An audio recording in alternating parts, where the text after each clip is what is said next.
আসসালামু আলাইকুম। ঈদ মোবারক। ঈদের দিন সকালে একটু মিষ্টিমুখ না হলেই যেন নয়, তাই বেঙ্গলি কিচেনের আজকের আয়োজনে আপনাদের জন্য থাকছে মজাদার একটা পায়েসের রেসিপি। মাত্র অল্প কয়েকটা উপকরণে যে এত মজাদার আর লোভনীয় একটা পায়েস রান্না করা যায়, সেটা এই ভিডিও না দেখলে বুঝতেই পারবেন না। বাসায় একবার এই পায়েস রান্না করলে সবাই আপনার হাতের রান্নার প্রশংসা করতে বাধ্য। তো চলুন দেখে নেই কী কী লাগছে আমাদের আজকের এই রেসিপিতে। আমি আজকে 2 লিটার দুধ দিয়ে পায়েসটা রান্না করব, তাই এখানে মেজারমেন্ট কাপের 1 কাপের থেকে একটু কম পরিমাণে সুগন্ধি পোলাওয়ের চাল নিয়ে নিচ্ছি। দুধটা বাড়িয়ে বা কমিয়ে নিলে চালটাও সেই অনুপাতে বাড়িয়ে বা কমিয়ে নেবেন। এবার চালটা খুব ভালো করে ধুয়ে পানিটা ঝরিয়ে নিতে হবে।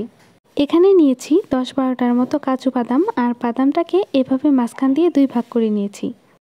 এখানে আছে 10-12টার মতো কাঠবাদাম, আর এগুলোকেও আমি ছোট ছোট ফালি করে কেটে নিয়েছি। এখানে আছে 7-8টার মতো পেস্তা বাদাম, এগুলোকে আমি 2 ভাগ করে কেটে নিয়েছি। আর লাগবে কিশমিশ। কিশমিশের পরিমাণটা এখানে আমি বেশি নিয়েছি, কারণ এটা 2 বারে দিতে হবে। তবে এই সবগুলোই অপশনাল, চাইলে বাদও দিতে পারেন, তবে এগুলো দিলে সুন্দর একটা টেস্ট আসে। এখন চুলায় একটা প্যানে 1 চা চামচ পরিমাণ ঘি দিয়ে দিব, আর অপেক্ষা করব ঘিটা গলে আসা পর্যন্ত।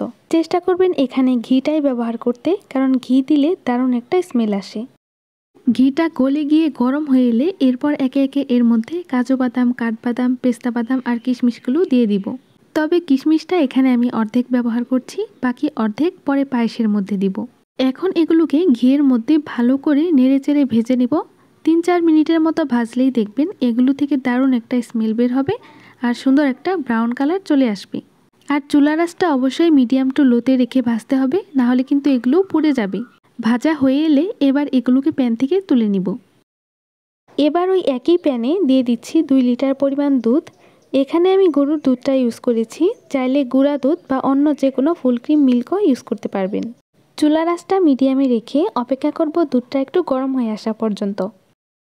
দুধটা গরম হয়ে এলে এবার এর মধ্যে দিয়ে দিব 1/4 কাপ গুঁড়া দুধ। গুঁড়া দুধ দিলে দুধটা যেমন ঘন হয়, তেমনই এটা থেকে সুন্দর একটা স্মেলও আসে। 1 হাত দিয়ে গুঁড়া দুধ দিতে হবে, আর 1 হাত দিয়ে নাড়তে হবে, না হলে দেখা যাবে এটা দলা পাকিয়ে যেতে পারে।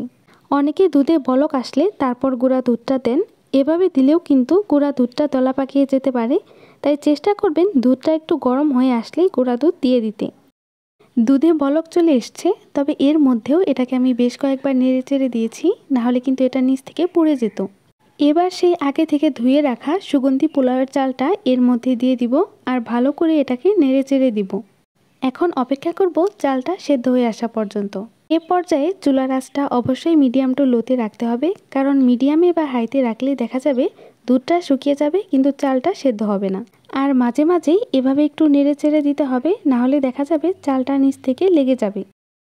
আমি এটাকে 15 মিনিট জাল করেছি, দুধটা কিন্তু অনেকটাই শুকিয়ে এসছে। এ পর্যায়ে চেক করে নেবেন চালটা সেদ্ধ হয়েছে কিনা। আমি একটু চেক করে দেখিয়ে দিচ্ছি, আমার চালটা কিন্তু একদমই সেদ্ধ হয়ে গিয়েছে। এ পর্যায়ে এতে আমি চিনি অ্যাড করব। 2 লিটার দুধের জন্য এখানে আমি মেজারমেন্ট কাপের 1 কাপ পরিমাণ চিনি অ্যাড করেছি। মিষ্টিটা এর থেকে কম খেতে চাইলে কম দিবেন, চিনিটা আসলে যার যার স্বাদ অনুযায়ী।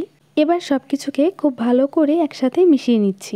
চিনিটা অবশ্যই চাল সেদ্ধ হয়ে যাওয়ার পরে দিবেন, আগে দিলে কিন্তু চালটা সেদ্ধ হবে না। এবার আগে থেকে অর্ধেকটা তুলে রাখা কিশমিশ এর মধ্যে দিয়ে দিব। যারা কিশমিশ খেতে পছন্দ করেন না তারা চাইলে এটা বাদ দিতে পারেন। চুলার আঁচটা এবার মিডিয়াম টু লোতে রেখে 3 থেকে 4 মিনিটের মতো এটাকে জাল করে নিব। 3 থেকে 4 মিনিট জাল করলেই দেখবেন পায়েসটা এরকম ঘনত্বে চলে আসবে।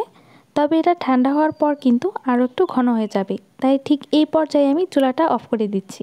কেউ যদি পায়েসটাকে আরও একটু ঘন করতে চান, তাহলে এটাকে আরও কিছুক্ষণ চুলায় রাখলেই হয়ে যাবে।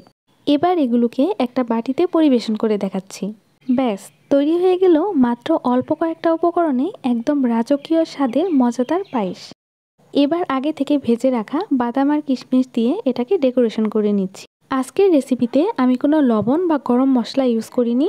এগুলো ছাড়াই যে এই পায়েসটা এত বেশি মজার হয়, সেটা এই রেসিপিটা ফলো না করলেই বুঝতেই পারবেন না। আজকের রেসিপিটা যদি ভালো লেগে থাকে, তাহলে আমার চ্যানেলটা সাবস্ক্রাইব করে বেল আইকনের অল বাটনে প্রেস করে দেবেন। আর নতুন কোন রেসিপি দেখতে চান অবশ্যই কমেন্ট করে জানাবেন। আল্লাহ হাফিজ।